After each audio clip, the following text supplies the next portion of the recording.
Assalamualaikum warahmatullahi wabarakatuh.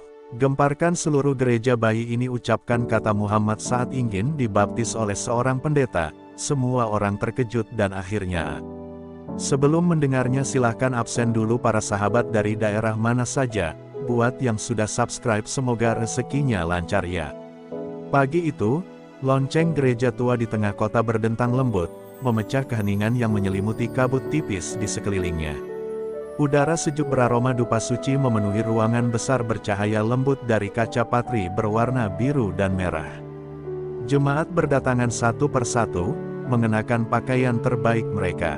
Hari itu bukan hari biasa, hari itu adalah pembaptisan Elias, bayi yang dianggap membawa berkah karena lahir tepat di malam Natal. Semua mata berbinar, suasana penuh harapan dan doa. Di ujung altar, berdirilah seorang pendeta tua berjubah putih bercorak kuning emas. Dialah pendeta Samuel, sosok yang sudah 40 tahun mengabdikan hidupnya untuk melayani di rumah Tuhan. Wajahnya tenang, tapi di balik tatapannya tersembunyi kelelahan jiwa, seolah sedang mencari sesuatu yang lebih dalam dari sekadar upacara dan kitab. Ia menatap bayi mungil itu yang digendong ibunya, dan hatinya bergetar entah kenapa. Ada sesuatu pada mata bayi itu, sesuatu yang sulit dijelaskan. Ketika prosesi dimulai, suasana menjadi hening. Jemaat menundukkan kepala. Pendeta Samuel mengambil wadah air suci, menengadah sedikit, dan berdoa dalam bahasa Latin yang lembut mengalun di udara. Lalu ia mengulurkan tangannya ke kepala bayi itu. Namun saat air hampir menetes, angin dingin tiba-tiba berembus dari jendela yang tertutup rapat. Lilin-lilin di altar bergetar, nyalanya menari liar. Beberapa jemaat saling menatap, merasa ada sesuatu yang tidak biasa. Dan di detik itulah, sesuatu yang mengguncang dunia kecil gereja itu terjadi. Dari bibir mungil bayi Elias keluar suara lirih, jelas, dan suci, suara yang seolah bukan berasal dari tenggorokan seorang bayi. Petik 2. Muhammad, katanya. Satu kata, tapi menggema di seluruh ruangan seperti suara dari langit. Semua orang menatap kaku, seolah waktu berhenti. Air suci jatuh menimpa lantai batu, menimbulkan bunyi yang terasa seperti dentuman keras di dada setiap orang yang mendengarnya. Pendeta Samuel terpaku, tangannya gemetar hebat, matanya berkaca-kaca. Ia merasa dadanya bergetar hebat, antara tak percaya dan tersentuh oleh sesuatu yang tak bisa dijelaskan. Bibirnya bergetar ketika ia berlutut di hadapan bayi itu. Nama itu, katanya dengan suara parau, nama itu suci di banyak lidah, dan kini, keluar dari bibir seorang bayi di rumah Tuhan ini. Apa maksudmu, Tuhan? Air mata mengalir di pipinya yang berkerut, jatuh di lantai altar yang dingin. Seluruh gereja menjadi hening, tak ada yang berani berbicara. Seorang wanita tua di barisan belakang menangis pelan, sementara sang ibu yang menggendong bayi hanya bisa terdiam dengan wajah pucat. Bayi Elias tersenyum lembut, matanya memandang ke atas, ke arah salib besar di dinding gereja, seolah memahami sesuatu yang tak seorang pun di ruangan itu mengerti. Dari sana, kisah luar biasa ini dimulai, kisah yang akan mengguncang keimanan, membuka mata banyak hati, dan membuat dunia bertanya, apakah ini kebetulan, atau pesan dari langit. Sejak hari itu, gereja tua yang biasanya tenang berubah menjadi tempat yang dibicarakan semua orang. Jemaat berdatangan bukan untuk beribadah, melainkan untuk melihat altar tempat bayi Elias mengucapkan kata itu. Di setiap sudut kota, orang membicarakannya dengan suara pelan, seolah takut kejadian itu akan terulang. Tapi bagi pendeta Samuel, kejadian itu bukan sekadar cerita, melainkan beban besar yang menekan hatinya setiap malam. Ia tak bisa tidur, setiap kali memejamkan mata, ia mendengar kembali suara lembut bayi. Itu, Muhammad, menggema di dalam pikirannya seperti doa yang tak selesai. Malam-malamnya menjadi panjang dan sunyi. Di ruang doa yang gelap, pendeta Samuel berlutut lama di depan salib, mencoba mencari jawaban. Ia bertanya dalam hatinya, apakah ini ujian iman? Ataukah pesan dari Tuhan agar aku mencari kebenaran yang belum pernah kukenal? Air matanya menetes di lantai batu. Dalam kesunyian, ia merasa seolah ada bisikan lembut di hatinya, bukan suara menakutkan, melainkan panggilan untuk memahami makna di balik satu nama yang telah mengubah segalanya. Nama yang membuat hatinya bergetar sekaligus damai dalam waktu bersamaan. Keesokan harinya, Pendeta Samuel mencoba melanjutkan kebiasaannya seperti biasa. Ia memimpin misa, membacakan doa, dan menenangkan jemaat yang masih gelisah. Namun kali ini, suaranya tidak sekuat dulu.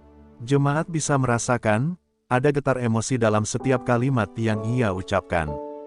Bahkan saat ia menyebut kasih Tuhan yang universal, air matanya kembali menetes tanpa ia sadari.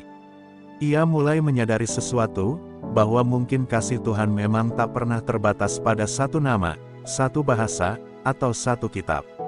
Mungkin itulah makna dari kejadian di hari pembaptisan itu. Namun tidak semua orang sependapat. Seorang biarawan muda menuduh bahwa pendeta mulai goyah dalam imannya. Ia menyebarkan kabar bahwa Pendeta Samuel telah terpengaruh oleh kejadian aneh itu, bahkan mungkin sedang diuji oleh kekuatan yang bukan dari Tuhan. Gereja mulai terpecah, beberapa mendukung Samuel karena kebijaksanaannya, sebagian lagi mencurigainya. Tapi pendeta tua itu tak membalas. Ia hanya tersenyum letih, menatap langit senja di jendela, dan berbisik lirih, jika kebenaran datang dari Tuhan, maka ia akan menuntunku ke arah cahayanya, meski jalan itu belum ku mengerti. Malam itu, saat semua orang tidur, Pendeta Samuel kembali ke altar sendirian. Ia menyalakan satu lilin kecil, berdoa dalam keheningan. Tapi tiba-tiba, bayi Elias yang sudah tertidur di rumahnya, menangis keras tanpa sebab. Ibunya terbangun, memeluk anaknya, dan menyadari, dari bibir bayi itu, lagi-lagi terdengar lirih kata yang sama, Muhammad, bersamaan dengan hembusan angin yang lewat menembus jendela kamar. Seolah dua dunia sedang terhubung oleh satu pesan yang belum selesai disampaikan. Beberapa hari berlalu sejak kejadian kedua itu, namun hati Pendeta Samuel justru semakin gelisah. Ia merasa seperti dikejar bayangan suara yang tak mau berhenti bergaung di telinganya.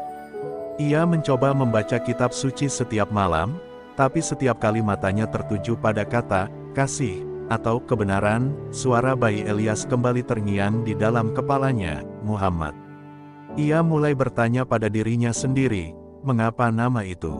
Apa pesan yang ingin disampaikan Tuhan kepadaku melalui seorang bayi yang bahkan belum bisa berbicara? Pertanyaan itu menjadi bara yang terus membakar pikirannya. Suatu malam, kelelahan menahan air mata dan doa, Pendeta Samuel tertidur di depan altar. Dalam tidurnya, ia bermimpi berada di padang pasir yang luas, di bawah langit malam bertabur bintang. Di hadapannya berdiri sosok berjubah putih dengan wajah bercahaya lembut. Sosok itu tidak berbicara, hanya tersenyum, lalu mengangkat tangan dan menunjuk ke arah timur. Dari kejauhan terdengar lantunan suara indah, suara yang menenangkan hati, seolah memanggil untuk mendekat. Samuel menatap ke arah itu, dan dari bibirnya sendiri keluar kata yang sama, lirih tapi penuh makna, Muhammad. Ia terbangun dengan napas tersengal. Keringat dingin mengalir di pelipisnya.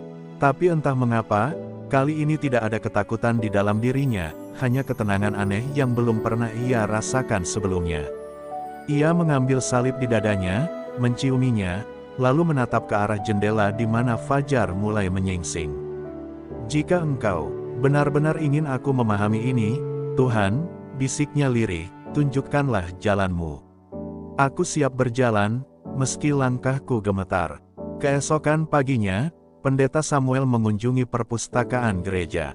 Ia membuka buku-buku kuno, membaca sejarah tentang para nabi dan manusia pilihan Tuhan dari berbagai zaman. Semakin ia membaca, semakin ia menemukan kesamaan pesan tentang cinta, keadilan, pengampunan, dan kedamaian. Ia mulai menyadari bahwa setiap ajaran suci membawa sinar yang sama, hanya disebut dengan nama yang berbeda. Saat jarinya berhenti di satu halaman yang menyebut Muhammad sebagai yang terpuji, matanya berkaca-kaca. Ia berbisik, mungkin bayi itu bukan bicara untuk dirinya, tapi untuk mengingatkan kita semua bahwa Tuhan bisa berbicara melalui siapa saja. Malamnya, angin bertiup lembut melalui jendela kamarnya. Lilin di meja bergoyang pelan. Di kejauhan, lonceng gereja berdentang pelan, seolah menyertai hatinya yang kini mulai damai. Tapi di luar sana, kabar tentang pendeta tua yang mulai mencari kebenaran di luar gerejanya mulai menyebar. Beberapa menganggapnya sesat, beberapa memujinya karena keberaniannya. Sementara itu, bayi Elias terus tumbuh, dan setiap kali ia tersenyum, ibunya bersumpah mendengar bisikan lembut yang sama dari bibir mungil itu. Seolah takdir keduanya telah terikat oleh satu nama, satu pesan, dan satu cahaya yang belum sepenuhnya terungkap. Hari-hari berlalu dengan beban yang semakin berat bagi pendeta Samuel. Ketenangan gereja yang dulu ia cintai kini berubah menjadi tempat penuh bisik-bisik. Para biarawan muda memandangnya dengan curiga, sementara jemaat mulai jarang hadir dalam misa. Pendeta itu telah tersesat, begitu mereka berbisik di balik pintu doa. Tapi Samuel tetap tenang. Ia tahu, keyakinan yang sedang tumbuh dalam hatinya bukanlah bentuk pemberontakan, melainkan panggilan untuk memahami rahasia Tuhan yang lebih luas dari sekadar dinding gereja dan lembar kitab. Fajar mulai menyingsing di kaki bukit saat pendeta Samuel berdiri menatap cahaya matahari yang perlahan muncul dari ufuk timur. Udara pagi menusuk kulit, namun hatinya terasa hangat oleh kedamaian yang tak bisa dijelaskan. Ia membuka kitab kecil yang diberikan oleh lelaki tua di pasar beberapa hari lalu. Ketika membaca ayat-ayat di dalamnya, matanya tak kuasa menahan air mata. Kata-kata itu berbicara tentang cinta, tentang rahmat yang diturunkan untuk seluruh alam, bukan untuk satu kaum saja. Dan di antara kalimat yang bergetar dalam jiwanya, ia menemukan kunci dari semua misteri yang menghantuinya, Muhammad, Rasul terakhir pembawa kasih universal. Tangisnya pecah. Ia berlutut di tanah yang lembab, memandang langit sambil berucap pelan, Tuhan, kini aku mengerti. Kau ingin aku melihat bahwa kasih-Mu tak terbatas oleh nama, tak terkekang oleh bentuk ibadah, dan tak bisa diukur oleh manusia. Kau ingin aku mengenal-Mu dari berbagai cahaya, dan hari ini, aku telah melihat satu sinar dari cahaya-Mu yang lain. Angin berhembus lembut, seolah menjawab doa itu. Di kejauhan, burung-burung terbang membentuk lingkaran, dan sinar matahari memantul di jubah emasnya, membuatnya tampak seperti diselimuti cahaya surgawi. Sementara itu, di gereja yang ia tinggalkan, bayi Elias kembali menangis di tengah malam. Namun kali ini tangisannya berbeda, tidak sedih, melainkan seolah sedang memanggil seseorang dari kejauhan. Ibunya yang terbangun mendengar suara lembut dari bibir anaknya, damai, Tuhan satu. Seketika, lilin-lilin di kamar menyala sendiri tanpa api, menerangi seluruh ruangan. Cahaya itu hangat dan menenangkan. Sang ibu menangis, sadar bahwa anaknya bukan sekadar bayi biasa, melainkan utusan kecil yang membawa pesan kasih dari langit. Di bukit itu, pendeta Samuel merasa tubuhnya semakin ringan. Ia menatap cakrawala, merasakan napas. Terakhirnya diiringi kedamaian yang sempurna. Sebuah senyum lembut terukir di wajahnya, dan di detik itu pula, bayi Elias di rumah jauh sana berhenti menangis, lalu tersenyum ke arah langit, seolah tahu seseorang baru saja menemukan kebenaran yang sejati. Langit pagi itu berubah menjadi keemasan, dan dari awan tipis tampak cahaya yang menembus bumi, jatuh tepat di tempat pendeta itu bersujud. Tak ada yang tahu apa yang terjadi setelah itu, hanya ada satu hal yang tersisa, kedamaian yang tidak bisa dijelaskan kata-kata. Beberapa hari kemudian, seorang biarawan muda menemukan jubah putih bercorak emas milik pendeta Samuel di atas batu di puncak bukit. Di sampingnya tergeletak kitab kecil yang terbuka pada halaman bertuliskan, dan kami tidak mengutus engkau Muhammad melainkan untuk menjadi rahmat bagi seluruh alam. Sang biarawan menatap tulisan itu lama, lalu menangis terseduh. Ia menyadari, pendeta tua itu tidak pernah tersesat, ia justru menemukan jalan pulang yang sebenarnya. Sejak hari itu, gereja tidak lagi menjadi tempat yang menolak nama lain selain Tuhannya sendiri. Ia menjadi rumah bagi semua yang mencari kedamaian, tanpa perbedaan, tanpa batas. Bayi Elias kini tumbuh menjadi anak kecil berusia 5 tahun dengan mata bening dan wajah bercahaya lembut. Setiap kali ia berbicara, ada ketenangan yang terpancar. Ia sering duduk di depan altar, memandangi jubah emas itu sambil tersenyum, seolah berbicara dengan seseorang yang tak terlihat. Waktu berlalu, dan kisah tentang pendeta serta anak kecil pembawa cahaya itu tersebar ke seluruh penjuru negeri. Banyak orang datang untuk berziarah, bukan hanya dari kalangan gereja, tapi juga dari berbagai keyakinan.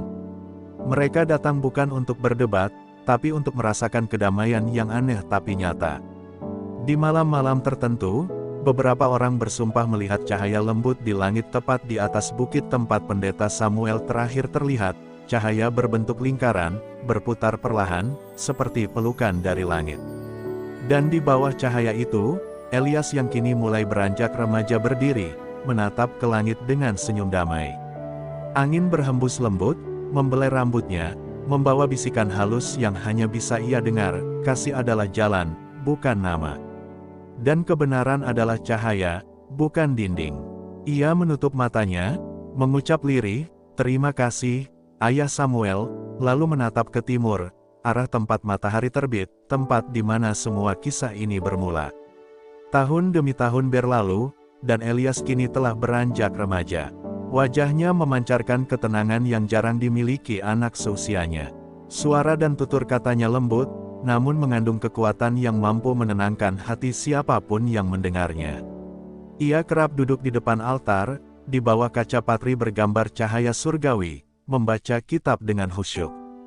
Tapi berbeda dari orang lain, ia tidak hanya membaca satu kitab, ia mempelajari semuanya. Tuhan itu satu, katanya suatu hari, dan semua jalan menuju kepadanya hanyalah bentuk cinta yang berbeda. Kata-katanya sederhana, tapi membuat banyak orang merenung dalam diam. Keesokan paginya, kota itu gempar. Banyak orang bersumpah mereka melihat cahaya dari langit turun ke gereja malam sebelumnya. Beberapa bahkan mengaku mendengar nama pendeta Samuel disebut dalam gema angin.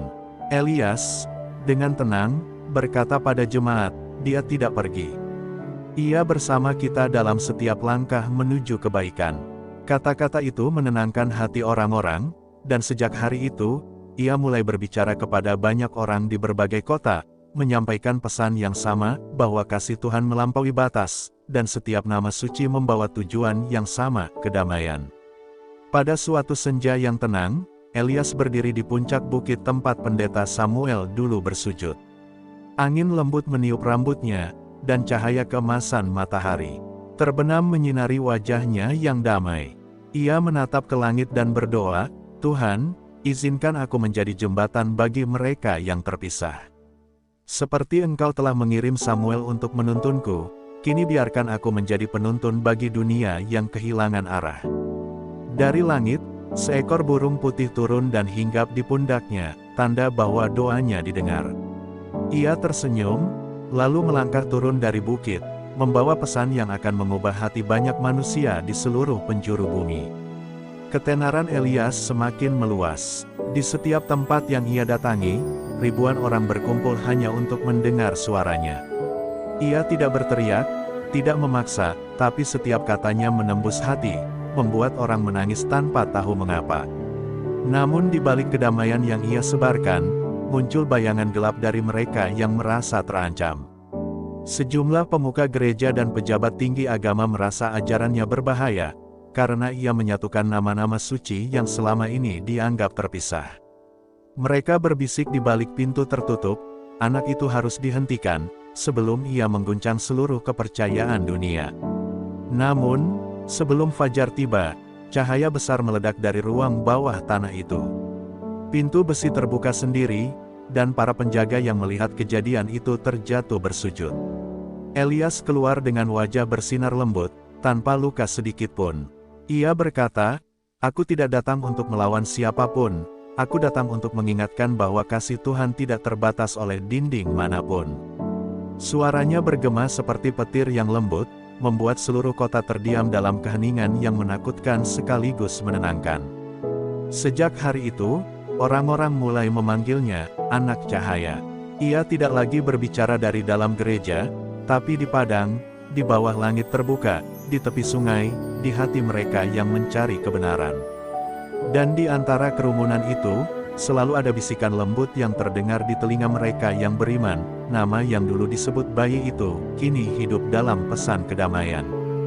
Dunia mulai berubah, dan Elias tahu, badai yang lebih besar sedang menunggunya. Sejak hari itu, tidak ada yang pernah melihat Elias lagi. Namun, keajaiban terus terjadi di tempat-tempat yang dulu pernah ia kunjungi. Air menjadi jernih, hati yang keras menjadi lembut, dan orang-orang yang berdoa menyebut namanya dengan penuh haru. Gereja, masjid, dan rumah ibadah di berbagai tempat tiba-tiba dipenuhi kedamaian yang tak bisa dijelaskan. Dunia seakan memahami satu pesan besar yang ditinggalkannya, bahwa kasih Tuhan tidak punya agama, dan cahaya sejati tidak pernah mati, ia hanya berpindah dari satu hati ke hati lainnya. Tahun-tahun berlalu sejak Elias lenyap diselimuti cahaya. Dunia perlahan berubah, meski banyak yang tak menyadari dari mana datangnya perubahan itu. Anak-anak tumbuh tanpa kebencian, doa diucapkan tanpa membedakan, dan di antara umat yang berbeda, kedamaian mulai bersemi. Namun di sebuah desa terpencil di ujung timur, seorang anak kecil lahir di tengah malam bercahaya, tepat di bawah bintang yang sama yang dulu menyinari tempat kelahiran Elias. Tangisnya bukan tangis biasa, karena di sela-sela suaranya terdengar bisikan halus, damai, untuk semua manusia. Orang-orang tertegun, mengenali keajaiban yang pernah terjadi puluhan tahun lalu. Seiring waktu, kisah Elias menjadi legenda. Banyak yang menganggapnya mitos, tapi bagi mereka yang pernah melihat cahayanya, itu adalah kebenaran yang tak perlu pembuktian. Di gereja tua tempat pendeta Samuel dulu berdoa, kaca patri kini menampilkan sosok pria berjubah putih dengan burung putih di pundaknya. Tak ada nama yang tertulis, hanya satu kalimat, kasih adalah bahasa semua nabi. Jemaat dari berbagai agama datang bergantian, bukan untuk menyembah, tapi untuk merenung, karena di sana, hati mereka merasa pulang. Bertahun-tahun setelah dunia hidup damai dalam ajaran cinta dan persaudaraan yang diwariskan Elias, seorang pemuda bernama Aaron menemukan reruntuhan gereja tua di pinggiran kota kuno. Dindingnya sudah hancur dimakan waktu, tapi di tengah puing-puing itu ada satu hal yang tidak tersentuh, sebuah kitab tua berbalut kulit putih yang tampak bersinar lembut di bawah cahaya matahari sore. Ketika Aaron mencoba menyentuhnya, halaman kitab itu bergetar pelan, seolah hidup. Di halaman pertama tertulis kalimat yang membuat tubuhnya menggigil, "Aku adalah cahaya yang tidak padam, yang berdiam di hati setiap manusia yang mencintai kebenaran." Kitab itu ternyata bukan kitab biasa. Tulisan di dalamnya bukan tinta, melainkan goresan cahaya yang hanya terlihat oleh mereka yang berdoa dengan hati bersih. Di halaman ke-40, ada nama yang selama ini hanya hidup dalam legenda, Elias, anak cahaya. Di bawah namanya tertulis pesan yang terasa berbicara langsung kepada Aaron, akan datang masa di mana dunia kembali gelap oleh kebencian, dan pada masa itulah engkau harus menyalakan kembali cinta. Kata-kata itu membuat Aaron tertegun, seolah menerima tugas yang belum selesai. Puluhan tahun berlalu sejak dunia memasuki masa keemasan kasih. Kota-kota kini bercahaya, bukan oleh gemerlap lampu, tapi oleh hati manusia yang saling menolong. Namun di balik kemakmuran itu, muncul benih baru dari kegelapan, kesombongan rohani. Banyak orang mulai menyebut diri mereka, penjaga cahaya, mengaku sebagai penerus ajaran Elias dan Aaron, tapi diam-diam mereka memperdagangkan makna cinta yang murni dengan kekuasaan dan pengaruh. Mereka membangun menara-menara tinggi atas nama kasih, tapi hati mereka kering dari cinta yang sejati. Dunia yang dulu damai perlahan bergetar, bukan karena perang, tapi karena kesombongan yang dibungkus keimanan. Di sebuah lembah sunyi, seorang anak yatim bernama Lian tumbuh dengan rasa penasaran yang besar tentang masa lalu. Ia mendengar kisah Elias dan Aaron dari para tetua, dan setiap malam ia menatap langit mencari dua bintang keemasan yang selalu berkelip berdampingan. Suatu malam, ia mendengar bisikan lembut di telinganya, cinta sejati tidak butuh pengakuan, hanya pengorbanan. Suara itu membuatnya terjaga hingga fajar. Ia merasa seolah seseorang memanggilnya untuk melakukan sesuatu yang besar, sesuatu yang akan menentukan masa depan dunia. Ketika Lian tumbuh menjadi remaja, ia menyaksikan sendiri bagaimana para penjaga cahaya mulai bertengkar memperebutkan siapa yang paling berhak menafsirkan ajaran Elias. Kota-kota suci yang dulu dipenuhi kedamaian kini dipenuhi debat dan pertikaian. Lian melihat satu hal yang menakutkan, manusia mulai memuja cahaya, tapi melupakan sumbernya. Ia merasa terpanggil untuk mengingatkan dunia. Maka, dengan keberanian yang jarang dimiliki oleh anak seusianya, ia berkelana membawa pesan sederhana yang ia dengar dalam mimpinya, cinta tidak bersuara, tapi ia menghidupkan. Saya ingin mengucapkan terima kasih yang sebesar-besarnya kepada semua penonton setia channel ini. Terima kasih atas waktu, doa, dan dukungan kalian yang luar biasa. Setiap like, komentar, dan subscribe dari kalian adalah semangat bagi saya untuk terus berkarya, menghadirkan cerita-cerita yang menyentuh hati dan mengandung pesan moral yang dalam. Semoga Allah selalu melindungi langkah kalian, melapangkan rezeki, dan menenangkan hati di setiap perjalanan hidup. Untuk yang sedang diuji, semoga diberi kekuatan. Untuk yang sedang berbahagia, semoga kebahagiaan itu kekal dalam ridha-Nya. Mari kita terus menyebarkan pesan kebaikan dan cinta di dunia ini, karena setiap kebaikan kecil yang kita lakukan akan memantulkan cahaya besar bagi sesama. Sampai jumpa di kisah berikutnya, tetaplah menjadi cahaya bagi dunia. Wassalamualaikum warahmatullahi wabarakatuh.